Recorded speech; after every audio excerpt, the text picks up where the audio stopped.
Yeah, so we need this extra bit in the thesis statement on the bottom of the first page. So fine to say 3 reasons, but you've really got to list. If you've got 4 reasons, you've got to say what they are. You can number them if you like. You don't have to. It's a bit clearer probably if you do. But then you've actually got to say them, and that you say them in the order that they're in your essay.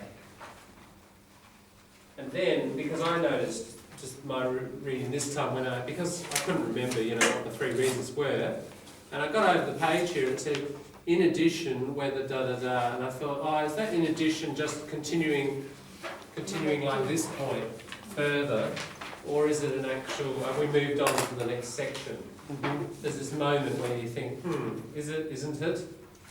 And remember that word, an important word in writing, something to avoid: ambiguity, double meanings. Isn't this? Am I in the next section? Aren't I? You don't want your reader, even for a microsecond, to think that. Nice, clear communication all the way, good signposting. If you put up your signposts really early on in your thesis statement here, 1, 2, 3 signs, here's the journey, this is how it's going to be.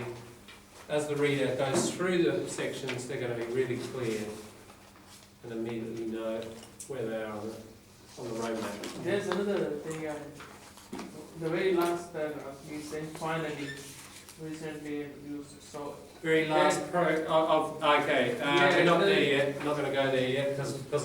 Now, yeah, but it's putting the conclusion, that's not... Yeah, we won't talk about the conclusion yet because we haven't sort of read it together. We'll just do this essay in 2 lots, bit today, bit tomorrow. But keep your idea for then, Mohammed. Yeah, notice just a little thing, punctuation.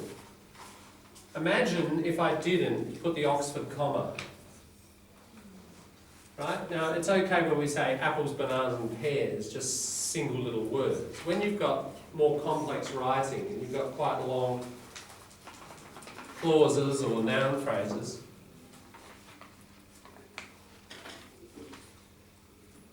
US threats to his safety are real and it could be explaining and he is, and it is doubtful his treatment by US authorities. I could still be thinking up to here that I'm still in point 2. And then I read sweet, right, that must be the 3rd point. So I go back and there's the and, okay, I'm going to read that again. Now I read that and I'm clear about the point. Do you see the inefficiency that you've created in the reader? Put your comma there. Now it's really clear. We've got 3 complex things. So that comma can do a lot of nice clear work for you, the Oxford comma. So it often important in thesis statements, because the thesis statements can often have, 5, 2, 7 complex ideas. Make sure you have commas marking between them.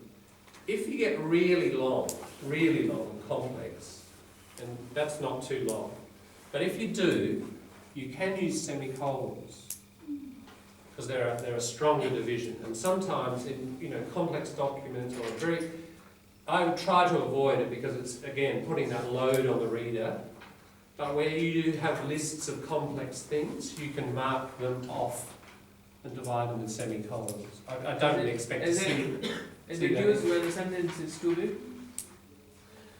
Basically, the semicolon, you can't just throw in a semicolon where you'd normally put a comma. Yeah. You can do it here in lists. You can't do it in normal sentences. The semicolon has a different function. What I mean, like, in which case we use them? Yeah, a semicolon, we had one the other day. Yes, I asked. Yes, can you tell me your sentence? Ah. Because it's just a good example. Yes. We can cover a bit on semicolons.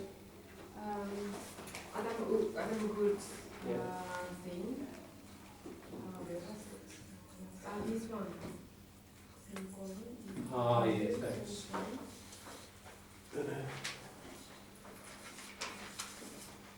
I'll just shrink it down a bit.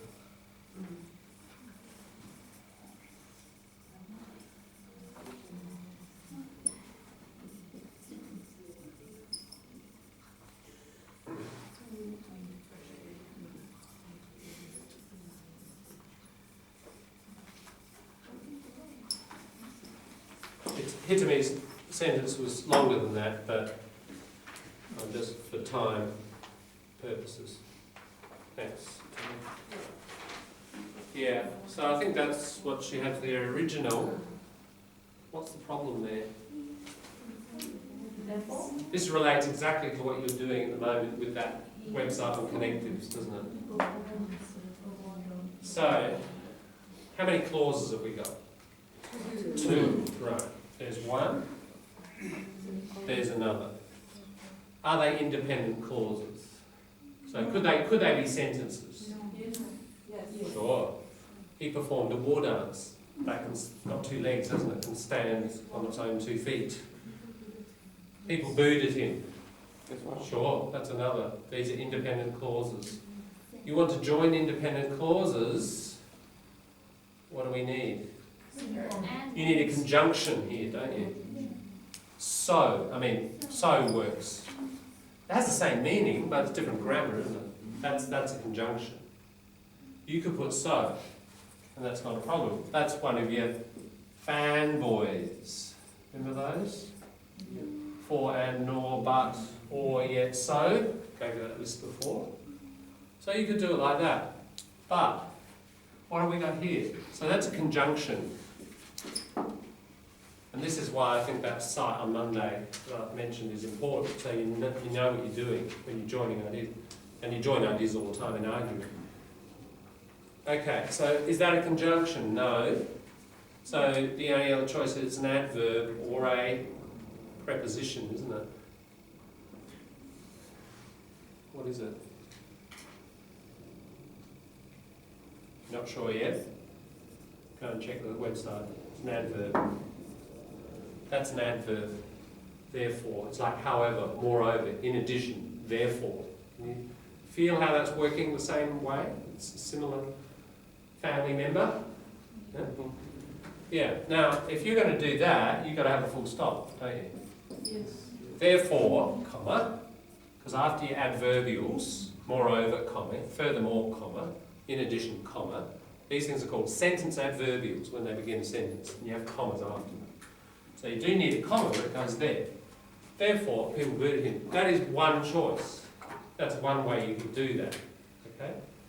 Well, I haven't got the semicolon yet because I want to work from the basics up. So, nice short sentences, easy to read. You don't want short sentences all the time. And sometimes you want to show that the 2 things are kind of closely connected. So you want them in the one sentence. So how do we get them in the one sentence? Semicolon. Right. If 2 ideas are closely related, like a cause and an effect, for example, or we have this and therefore that. It's a strong relationship, isn't it, either in cause or logic. When there is a close relationship between this idea and this idea, these 2 clauses, we can do it like that. And that kind of brings them together, and the reader, you kind of read it still as one sentence, and you connect the ideas. You see the proximity, the closeness of the ideas. That's when you use a semicolon. But grammatically, both clauses can be independent. That's right, sure. They are independent clauses. Even when you join them, they remain independent clauses. Yeah. Any questions on that? If it was so, could we just put the comma? That's right, yeah. So, so people booed him. Yeah, now you wouldn't put a comma after, you'd put a comma. Remember our rule with all of these? You need commas before them, don't you? Before those coordinating conjunctions. So, for so, you put your comma before.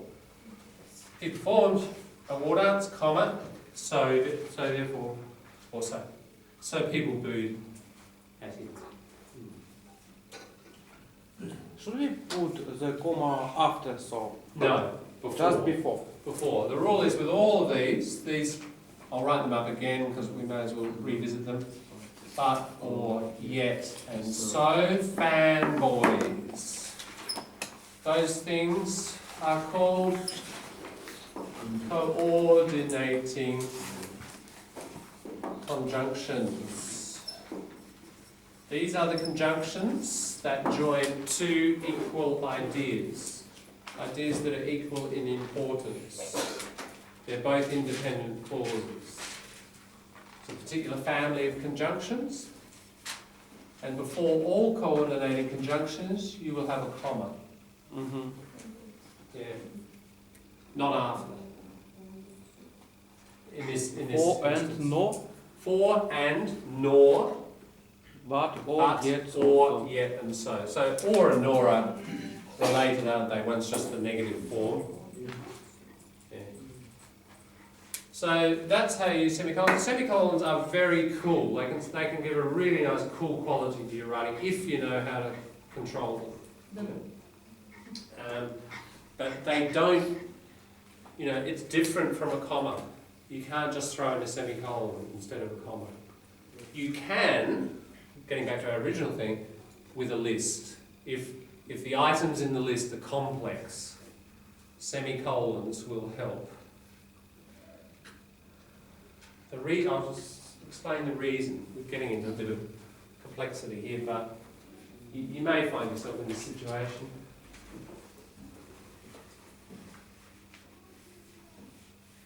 I mean, I tend to think you should avoid writing this sort of complex stuff, but imagine you said, for the following 3 reasons, yeah?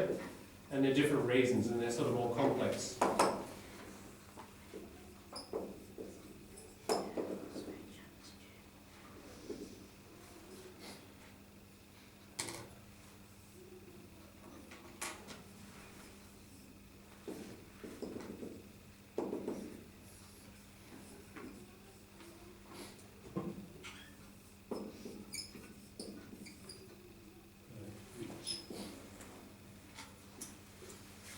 Just imagine within each complex reason you were adding these extra bits. 3 reasons, the Australian government's attitude, which Julia Gillard clearly displayed on July the 14th when she accused Assange of being a terrorist, comma, the President of the United States, who has accused him also of being a criminal, and the Swedish government, which has stated that they are ready to deport him to the United States. Now, okay, if we just left commas there, it's scary, isn't it? We've got, where are the divisions between the 3 main elements? And we need these commas before the relative pronoun. You've got to have them. But you've got these other, so some of those commas are just before relative pronouns. And maybe you want to say all that. So what we have to do, well, I've got it here. This is why. Can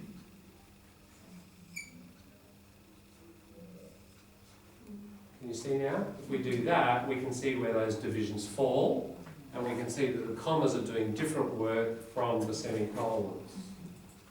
Yeah. So under rare circumstances, you might find that. You might not find that every one of your elements has that. It might be just one, and the other 2 are simpler. If that, even then, I'd still, as soon as you get one that's got this sort of thing in, I'd put them in to just make it clearer for everybody. About which sometimes I feel confused. I couldn't, when I use in which, by which, in whose, to whose, Yeah. in which, to whose. Yeah. This is All right. make me That's confused. another whole. But because I was writing which in the Yeah. past, but now I am writing.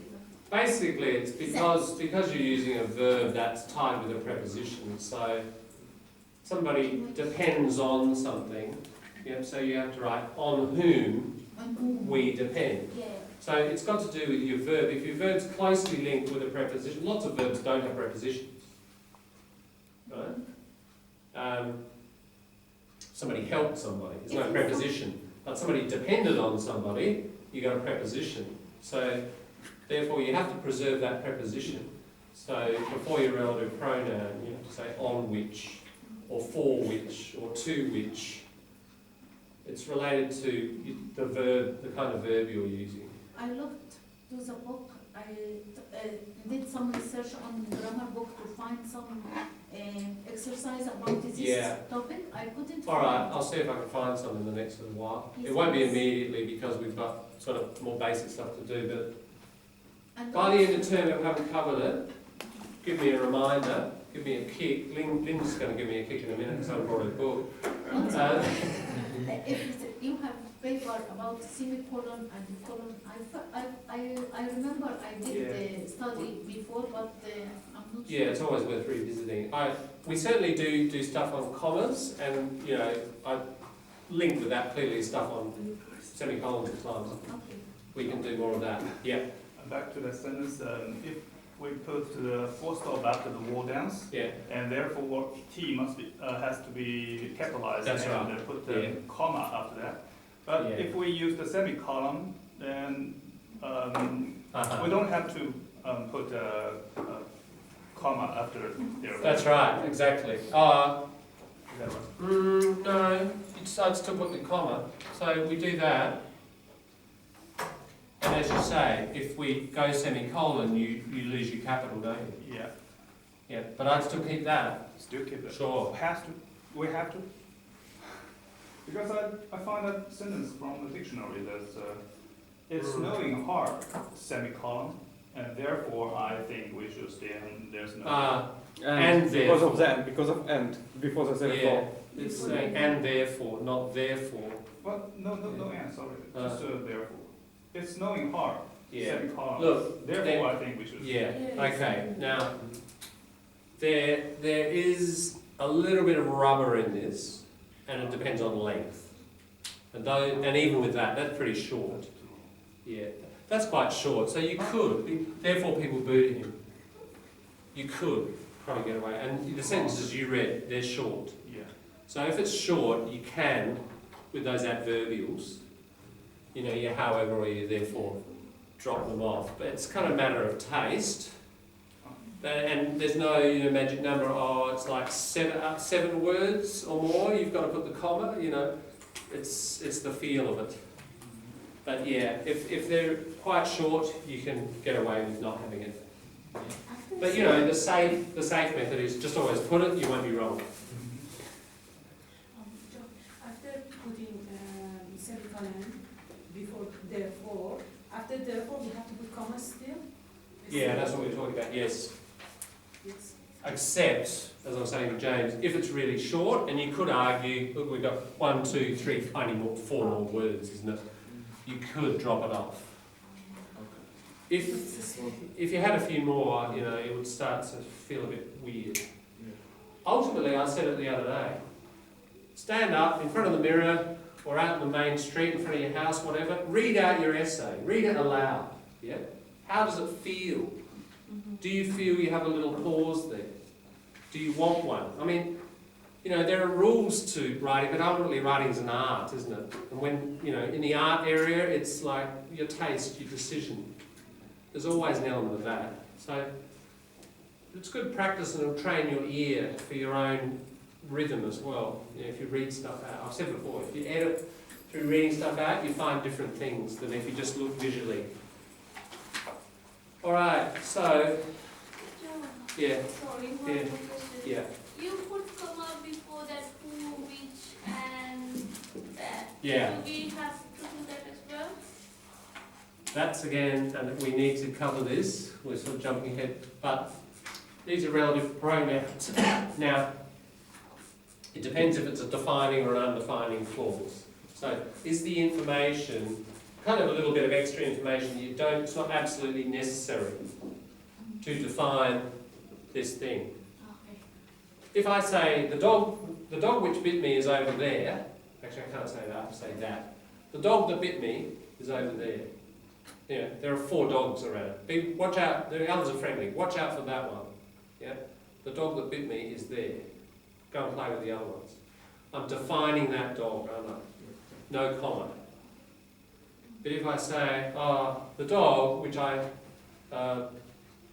the dog which is very friendly came up to me and I patted it, I'm not defining the dog, I'm just saying a bit of extra about the dog. So when you're saying a little bit of extra, it's non-defining. And you put commas. Okay. Because listen to how, again, it's the ear. The dog, which was very friendly, can you hear the pauses? The dog, which was very friendly, came up and I patted it.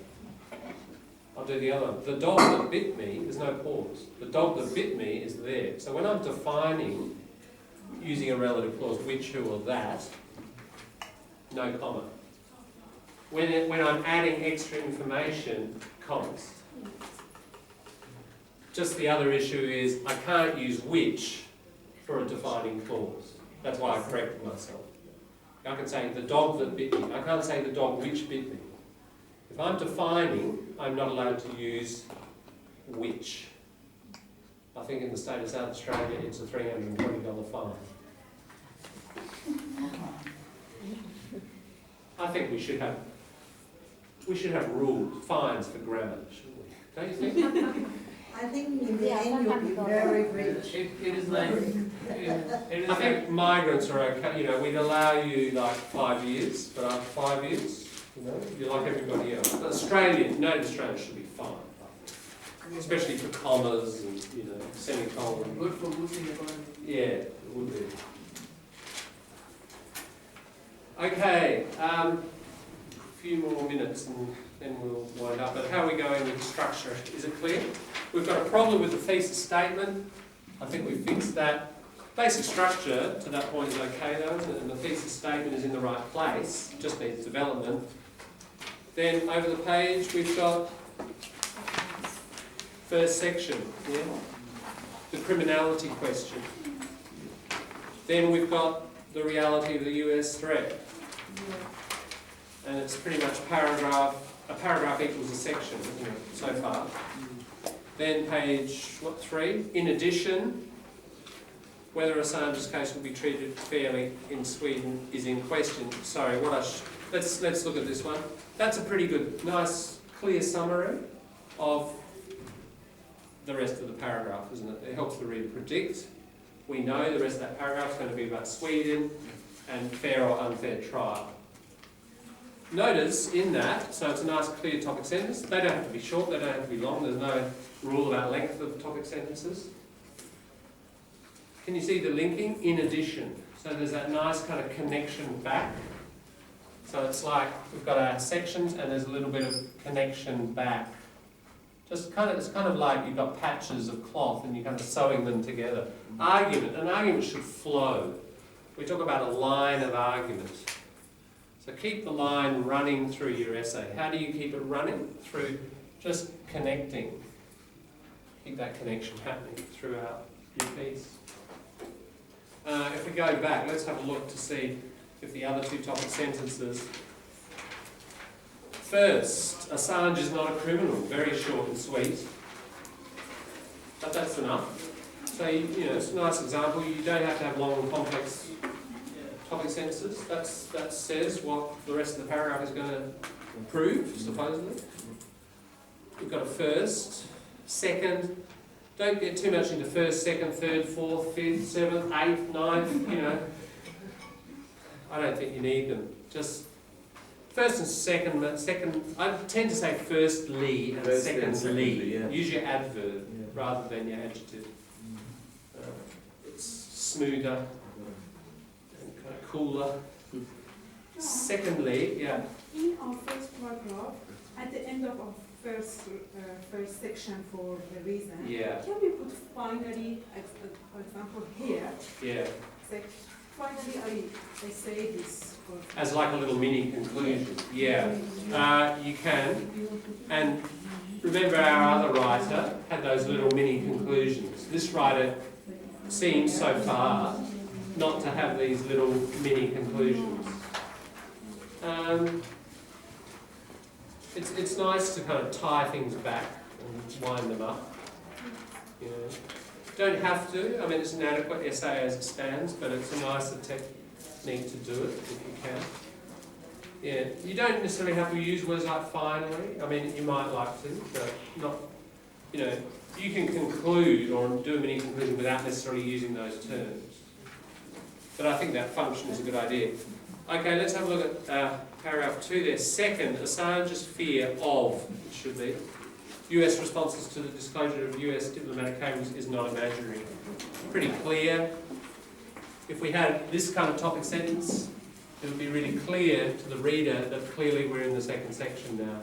But we didn't have this, so you feel a little bit little idiom at sea. When you're at sea and the waves and the boat throwing you around, you know, you feel a bit lost, a little bit at sea. This is really providing a really clear kind of anchor to it all. So it's pretty important you get your thesis statement really nice and clear like that. But the topic sentences seem to be working pretty well so far. And we've finished our third section, so it'll be interesting to see where it goes. We'll look at the rest tomorrow. So again, look, I would suggest now we've discussed the topic a bit, you might know a bit more background. It is quite a rich and complex piece, language-wise. Have another read of the rest. And now we've started treating it, you'll probably see a few different things in it. Come ready to read it through and then hand over to you to figure out the rest of the structure of it. Alrighty. Let's stop there. Have a break. 11 of the clock. There we go. See you at 20 past.